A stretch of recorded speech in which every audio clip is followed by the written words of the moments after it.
This is the Chad Hasty Show on News Talk, 95.1 FM and 790 AM KFYO.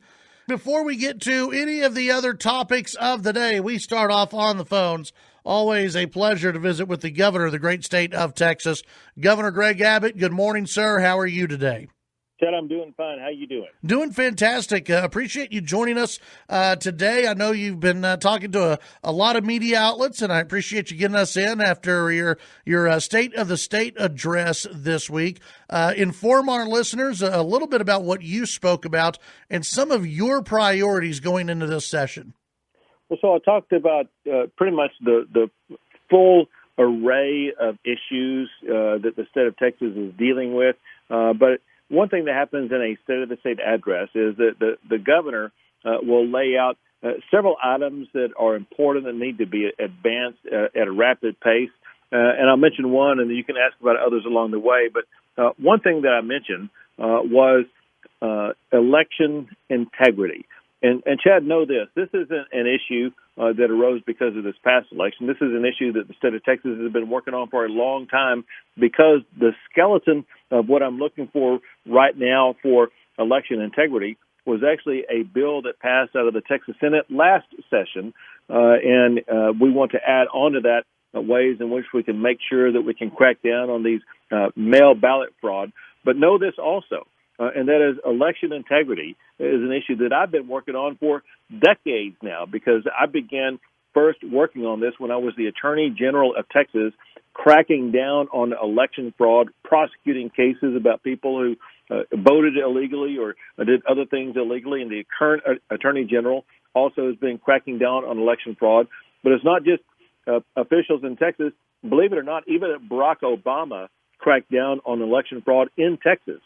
He put together a group of FBI agents and the U.S. Attorney for the Southern District of Texas and went down to the Rio Grande Valley and arrested people who were using cocaine to buy mail-in ballot votes. And so this is something that is real, that must be addressed. We must have confidence and trust in the elections in Texas, and that's why this is an emergency item. Because, listen, if we don't have trust and confidence in our democracy, everything else about government fails.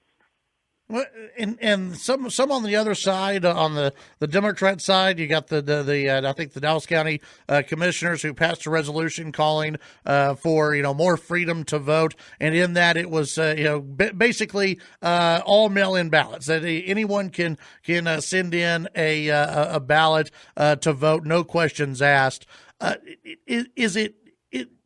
Would that be harder to have election integrity if we just mailed everybody a ballot and every single address in the state of Texas, a ballot or two, and said send them on back? Would that harm elections in the state?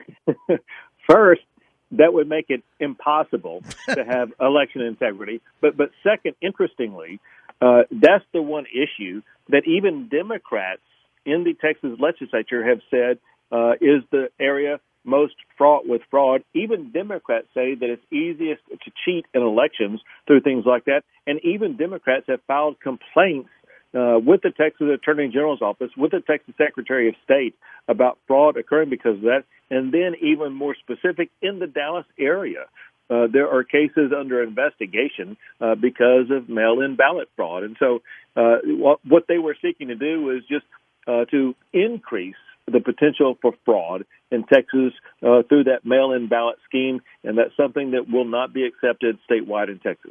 Governor, I want to ask you about something that came up a couple of days after your State of the State address, and that was you being open to reforms of your emergency powers. You've gotten criticism from the left, you've gotten criticism from the right. I hear it from listeners quite a bit who are upset. They were supporters of yours. They were upset that their businesses were shut down. Some of them have lost their businesses. Speak to those people, speak to those listeners who have lost their businesses, and then speak to them about what reforms you would be open to basically have a check and balance on a governor's powers in the future. Yeah, I'm glad you worded it. You worded it two ways, and you did it correct the second time. These are not my emergency powers. This is something that goes with the powers given to the governor in Government Code Chapter 418. And so whoever's going to be governor in 10, 20, 100 years from now, we need to make sure that we're going to have a game plan in place before this happens. The one of the most challenging aspects of the COVID pandemic was some people not being able to operate businesses, and we don't want that to happen. We want to keep businesses open, but when you're dealing with the pandemic, how can you set up those parameters when you have, let's say, a massive spread? You'll remember, Chad, the time back when Lubbock was overcome with COVID. And it was going everywhere, and everyone was getting it, and you had challenges with your hospital and running out of hospital capacity, and talking about setting up these exterior beds because they were running out of bed space. And so when you start running out of hospital beds, where you have no more capacity to even treat people, either with COVID or people who may be having a stroke or a car accident, what do you do?